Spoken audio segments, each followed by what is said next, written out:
मराठी अधिवेशन झाल्यानंतर आज रिक्षा चालकांशी संवाद साधलेला आहे. शिवसेनेमार्फत क्लासेस आपण त्यांचे घेणार आहात. काय नेमकी मीटिंग झाली?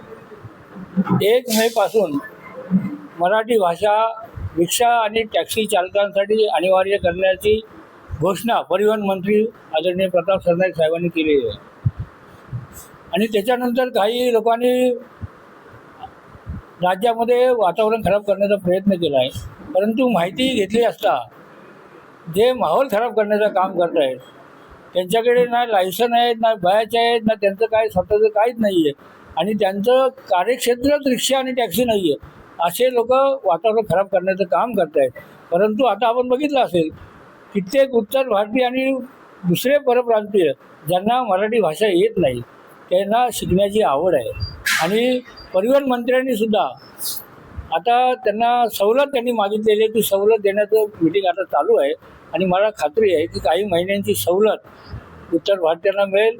आणि याचा शुभारंभ आज जय भवानीनगर शाखेमधून शिवसेना शाखेमधून आपले उत्तर भारतीय असतील, साऊथ इंडियन असतील, जे रिक्षा आणि टॅक्सी चालवतात त्यांना आम्ही मराठी भाषा शिकवण्याचं काम करू. आणि त्यांचे ना आमचे संबंध एक कौटुंबिक संबंध आहेत. म्हणूनच उत्तर भारतीय लोक भरभरून शिवसेनेला आणि एकनाथ शिंदे साहेबांना भरभरून मतदान करतात. आणि त्यांचं प्रेम नेहमी शिवसेनेबरोबर राहिलेलं आहे. संजय मेहबूबांनी आता बैठक घेतली सरनाईक साहेबांबरोबर. 6 महिन्यांचा अल्टिमेटम म्हणजे 6 महिने वाढवून दिलेले आहेत मराठी शिकण्यासाठी. मात्र त्याच्यावर संदीप देशपांडे असं म्हणतात की हिंदुत्ववादी सरकार म्हणतात. जर दिघे साहेब असते तर त्या संजय मेहबूबला 2 वाजवल्या असत्या. मात्र एकनाथ शिंदेने एक तरी कानाखाली वाजवलं. हिंदुत्ववादी म्हणजे उत्तर भारतीय हिंदू नाही आहेत का? उत्तर भारतीय सुद्धा हिंदू आहेत. आणि हिंदुत्व आम्ही त्यांना देशपांडे साहेबांना काय बोलू इच्छित नाही. परंतु हिंदुत्व आम्हाला शिकवण्याची कोणी गरज नाही. आम्हाला हिंदुत्व बरोबर कळतं. वंदनीय शिवसेना प्रमुख बाळासाहेब ठाकरे यांच्या विचाराने चाललेली ही शिवसेना आहे. गुरुवर्य धर्मवीर आनंद दिघे साहेबांच्या शिकवणीने चाललेली ही शिवसेना आहे.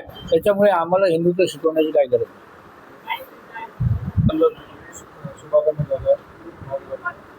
तुम्ही पाहिलं असेल संपूर्ण महाराष्ट्रामध्ये एक वेगळा जातीवाद, प्रांतवाद करण्याचा काही मंडळी प्रयत्न करत आहेत. वंदनीय बाळासाहेब ठाकरे यांच्या आदेशांनी चालणारी शिवसेना, यांच्या विचाराने चाललेली शिवसेना, गुरुवर्य धर्मवीर आनंद दिघे साहेबांचा यांचा आदर्श समोर ठेवून चाललेली शिवसेना, माननीय एकनाथ शिंदे साहेब हे महाराष्ट्रात संपूर्ण पुढे घेऊन चालले आहेत. त्यांचे विचार पुढे घेऊन चाललेले आहेत. आणि मग अशाच वेळेला सरकारने हा निर्णय घेतला.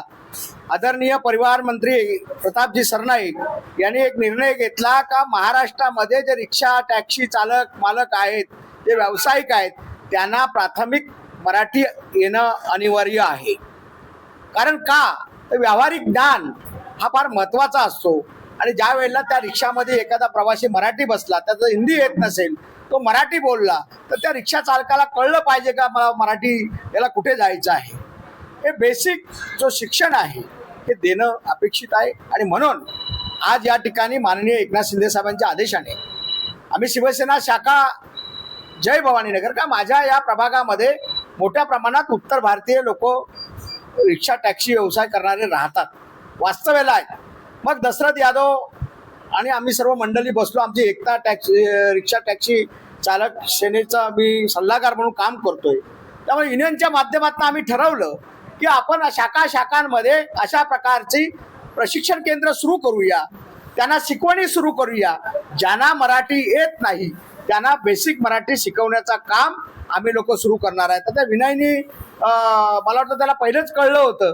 त्याने 6 महिन्यापासूनच ते प्रशिक्षण केंद्र सुरू केलेलं आहे.